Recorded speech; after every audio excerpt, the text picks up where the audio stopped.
Aloha, and welcome back to Hawaii Travel Made Easy. I'm your host, Marcie Cheung, and today I'm pulling back the curtain on exactly how I plan Hawaii trips.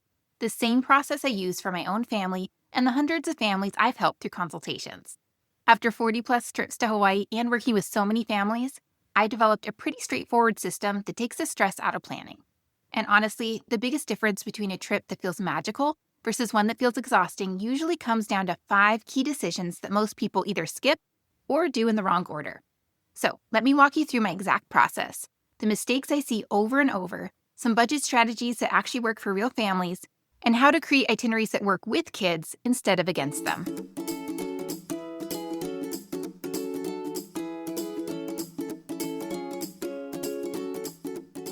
Before I even look at a single travel website, I work through these 5 steps in order. Skipping around or doing them backwards is usually where things go wrong. Step 1. Figure out what you actually want. This sounds obvious, but most families skip right to where should we stay without getting clear on what kind of trip they want. Are you adventure seekers who want to hike and snorkel every day? Beach relaxers who want resort pools and spa time? Culture enthusiasts? Usually some mix. Hawaii offers completely different experiences depending on your interests. The family that wants to hike volcanoes needs a totally different plan than the family that wants to park at a resort for a week. I have families identify everyone's must-dos, nice-to-haves, and absolute deal breakers. And here's the thing, the deal breakers are often the most revealing. Maybe dad absolutely cannot handle another long flight after the initial one, which rules out island hopping. Maybe mom has a medical condition that makes intense heat difficult, which affects timing. Maybe your teenager will mutiny if there's no Wi-Fi, which affects accommodation choices. This one step prevents probably 90% of vacation disappointments because you're being honest up front instead of trying to make everyone happy with a plan that won't actually work for anyone. Step number 2, match your island to your personality. Most families pick an island based on a pretty picture or a friend's recommendation. But the islands have really different personalities, and matching the right island to your family makes a huge difference. Let me break this down a bit more. Oahu is the most developed island with the easiest logistics. There's a Target, Costco, tons of restaurants, great public beaches. If you're traveling with babies or toddlers, or if this is your first time and you want easy mode, Oahu is fantastic. But it's also the most crowded, especially Waikiki. Maui gives you that perfect resort experience, mixed with incredible natural beauty. You've got the fancy resorts in Wailea and Ka'anapali, but you're also close to Haleakala Volcano, the road to Hana, and amazing snorkeling. It's the Goldilocks Island, not too developed like Oahu, not too remote like Kauai. Kauai is the adventure island. It's lush, it's green, it's gorgeous. But it's also more spread out and less convenient. If your family wants epic hiking, dramatic coastlines, and a slower pace, Kauai is amazing.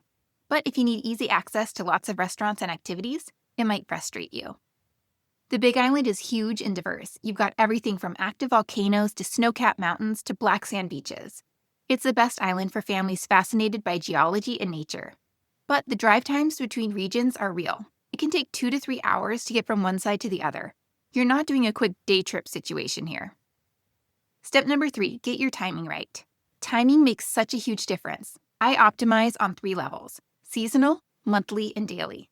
Seasonally, the shoulder seasons, April through May and September through October, are honestly the sweet spot. You typically save 30 to 40% on accommodations and flights compared to summer and winter holidays. The weather is usually better than peak season, and the crowds are way lighter.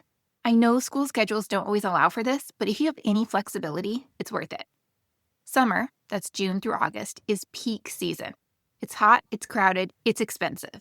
But it's when most families can travel, so if that's your only option, book early and accept the beaches will be packed and prices will be high.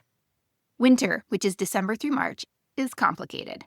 December and January are insanely crowded and expensive around the holidays. But January after New Year's and February can actually be decent. Just know that winter is rainy season, especially on Kauai, and the windward side of the islands. You might have perfect weather, or you might have rain half of your trip. On a daily level, I'm thinking about jet lag, kid energy, and building in downtime. Your first day, you're exhausted from travel. Your last day, you're doing last-minute shopping and prepping to leave. So you're really working with the days in between, and even those need rest time built in. Step number 4, book in the right order. There's an optimal sequence for booking everything, and most families do it randomly, which costs them money and limits their options. So here's what I recommend. For flights and accommodations, book 6 to 8 months out. This is especially important if you're traveling during peak season. Good hotels sell out, and flight prices will only go up as you get closer. For accommodations, I'm usually looking at a mix of hotels and condos depending on a family's budget and needs. For major activities, you're looking at 3 to 4 months before your trip. Pearl Harbor books out months in advance. Haleakala Sunrise requires reservations. Popular luau's sell out. The most sought-after activities have limited capacity, so waiting until the last minute means you miss out. For restaurant reservations, usually about 60 days out for the really popular spots. Some of the best restaurants in Hawaii take reservations exactly 60 days in advance, and they fill up fast, so set a calendar reminder. For weather-dependent activities, you can do that closer to your trip, like 2 or 3 weeks out. Helicopter tours, boat trips, some snorkeling excursions, all these depend on weather and ocean conditions. You want to be able to see the forecast before you commit. Plus, many of these have flexible cancellation policies anyway. And always, always leave room for spontaneous discoveries. Some of the best experiences happen when you talk to locals, stumble upon a farmer's market, or find a hidden beach that's not on any itinerary. And step number 5, build a realistic itinerary. This is where I see the biggest disconnect between Instagram fantasies and real family travel.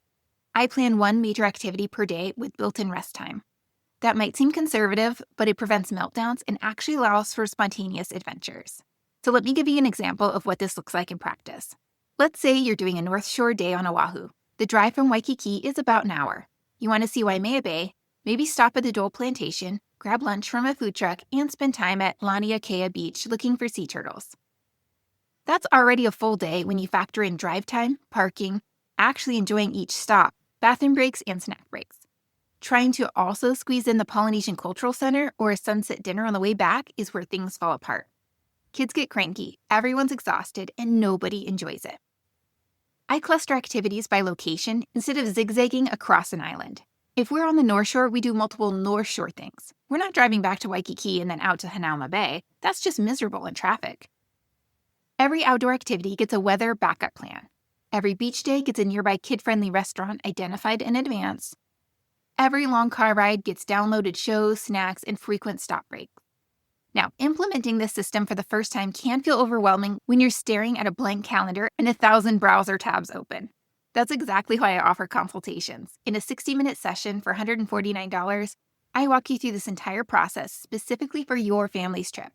We'll define your vision together, match you to the right island, optimize your timing, create your booking sequence, and build a realistic itinerary that actually works for your family.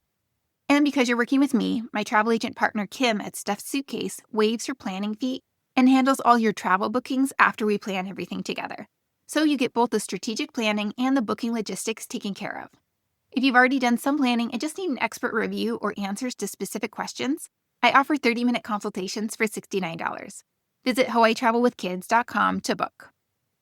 So let me share some of the planning mistakes that come up constantly in my consultations. If you avoid these, you're already ahead of most families. The "we're going all this way" trap. It's the number one thing I see. Families think because they're flying thousands of miles, they need to pack in every possible activity. Like, we're spending all this money to get there, so we should do everything. I had a consultation client last month who wanted to visit 3 islands in 7 days with 2 kids under 6. When I walked them through what it would actually look like, packing up every 2 to 3 days, losing half a day to travel each time, kids melting down from exhaustion, they completely redesigned their trip. They picked one island, slowed way down, and they just got back and told me it was perfect. Hawaii rewards you for slowing down, not speeding up. Some of my family's best memories are from unplanned beach mornings where we weren't rushing anywhere, or spontaneous stops at the local food trucks that we only found because we had time to wander. Another mistake is ignoring seasonal realities. I constantly see families book December trips expecting perfect weather, then complain about rain and crowds. December in Hawaii, especially around Christmas and New Year's, is peak season chaos. Hotels are $600 to $800 a night minimum. Beaches are packed, and it's actually rainy season. Or families book summer trips without realizing it's peak season for families, intense heat, and high prices. That same hotel that's $300 in April is $500 in July.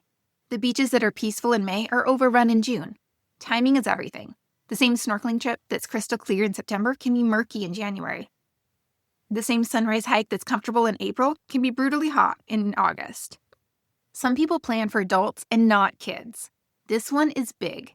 Families plan these ambitious itineraries based on what adults want to see and do, then wonder why kids are cranky and uncooperative. A 6-hour road to Honda drive with a toddler sounds miserable because it is miserable. I always start with kids' needs and build from there. What time do they typically nap? How long can they handle in a car seat? Do they need familiar foods available? What activities will actually engage them versus bore them to tears? This doesn't mean sacrificing adult enjoyment. It means creating plans where everyone wins. Maybe that means one parent does an early morning solo hike while the other sleeps in with the kids, then they swap for an afternoon activity. Or maybe it means choosing a resort with kids clubs so parents can have actual downtime. Sometimes they underestimate drive times on the Big Island. This deserves its own category because I see it so often. People look at the Big Island map and think, oh, we'll just drive around the island. But it's 2 to 3 hours from Kona to Hilo, and that's not tourist scenic driving, that's just covering distance. I always recommend picking either the Kona side or the Hilo side and staying put. Maybe do one day trip to see the other side if you really want to, but trying to see everything in a week with kids is setting yourself up for exhausted misery. There's also budget surprises. Families consistently underestimate Hawaii costs. They budget for flights and hotel, but then they're shocked that breakfast at the hotel is $80 for a family of 4, or that the luau is $150 per adult and $115 per child, or that resort fees are now $45 to $60 per night on top of the room rate. I use a 50-30-20 rule as a starting point. 50% for accommodations and flights, 30% for food and activities, 20% for shopping and unexpected expenses and splurges. So if your total budget is $6,000, you're looking at $3,000 for flights and hotel, $1,800 for food and activities, and $1,200 for everything else. That 30% for food and activities goes faster than you think. Figure $100 to $150 a day for food for a family of 4 if you're eating out most meals. Popular activities run $80 to $200 per person. It adds up quick. Some people also choose lodging based on Instagram. That luxury resort looks gorgeous in photos, but is it actually kid-friendly? Does it have family pools or just quiet adult pools? Is the beach swimmable or just scenic? Is there a kitchen or at least a mini fridge, or are you eating out every meal? The cheap condo might save you money, but if it's 30 minutes from the beach and has no air conditioning, you'll be miserable. Location matters so much, especially with kids who can't handle long car rides. You need a comfortable base that makes your daily life easier, not just somewhere that photographs well. All right, let me share some specific strategies that help families save money without sacrificing the experience. Here's my strategic splurge approach. Instead of trying to do everything cheaply, identify your must-splurge experiences and save money everywhere else. Maybe for your family, that one helicopter tour over the Nepali coast is worth $300 per person. So if you splurge on that, but the rest of the week you're doing free beach days and hiking. Or maybe the fancy luau is your splurge, but you're eating grocery store poke and plate lunch the rest of the time. Figure what memories matter most to you and spend there. There's also the Costco strategy. If you're staying somewhere with a kitchen, a Costco run on arrival day can save you hundreds. There is Costco on Oahu, Maui, Kauai, and the Big Island. Stock up on breakfast stuff, snacks, drinks, and simple lunch items. Breakfast at the hotel might be $80 for your family, or you could have yogurt, fruit, and bagels from Costco for like $20 for the entire week. That alone saves you $400 to $500. There's also free activities. Hawaii has incredible free experiences if you know where to look. All the beaches are public, so you don't need to stay at a fancy resort to access beautiful beaches. Most of the best snorkeling spots are free public beaches. Hiking trails are free, sunset viewing is free, farmers markets are free to walk through, and you can pick up fresh fruit and food truck lunch for way less than restaurant prices. On Oahu, Bishop Museum has free admission on certain days. The Honolulu Zoo is only $19 for adults, $11 for kids. You can spend a whole day at Ala Moana Beach Park for free. State parks are either free or very cheap. Akaka Falls on the Big Island is $5 per vehicle. Diamond Head is $5 per person. Compare that to a $150 per person luau and you can see where the savings add up. Let me get specific about how to create itineraries that actually work for families with kids, because this is where theory meets reality. The energy management principle. Kids have limited energy reserves, especially with jet lag, sun exposure, and all the stimulation. I plan one major activity per day with the understanding that major activity might just be going to the beach for 3 hours. So here's what a realistic day might look like. Wake up, leisurely breakfast at your condo or hotel. Head to the beach by 9 or 10 a.m. Spend 2 to 3 hours there, swimming, building sandcastles, snorkeling if your kids are into it. Then break for lunch, maybe a casual spot or back at your place. Then comes the crucial part, downtime. Back to the room for showers, maybe a nap for younger kids, quiet time with screens or books for older kids. This 1 to 2 hour break is not negotiable. It's what allows you to enjoy your evening instead of dealing with overtired meltdowns. Evening dinner might be dinner out or a sunset walk or just hanging by the pool. That's a full, good day. You're not squeezing in a morning hike with an afternoon excursion and a fancy dinner reservation. There are also age-specific considerations. Babies and toddlers need familiar routines as much as possible. Keep nap schedules sacred. Bring their favorite snacks and comfort items. Pick accommodations with laundry because blowouts happen. Beach time works because toddlers are happy playing in sand for hours. School-age kids, like 5 to 11, are the sweet spot for Hawaii. They can snorkel, they can handle short hikes, they're excited about seeing fish and turtles, but they're also still content building sandcastles. Give them a waterproof camera and they'll happily document everything. Teenagers need more stimulation and independence. Let them choose some activities. Maybe they want to try surfing lessons or paddleboarding. Give them time to take photos for their social media. Consider giving them some cash and letting them explore a town on their own for an hour while you relax. I also have a backup plan philosophy. Every single outdoor activity needs a weather backup. If your main plan for Wednesday is a boat trip but it's too rough, what's your backup? Maybe it's the aquarium or an indoor museum or a covered farmer's market. Every beach day needs a nearby kid-friendly restaurant identified in advance. Nothing derails a good day faster than hungry kids and no plan for food. Every long car ride needs preparation. Download shows or movies ahead of time because self-service is spotty. Bring way more snacks than you think you need. Plan bathroom breaks.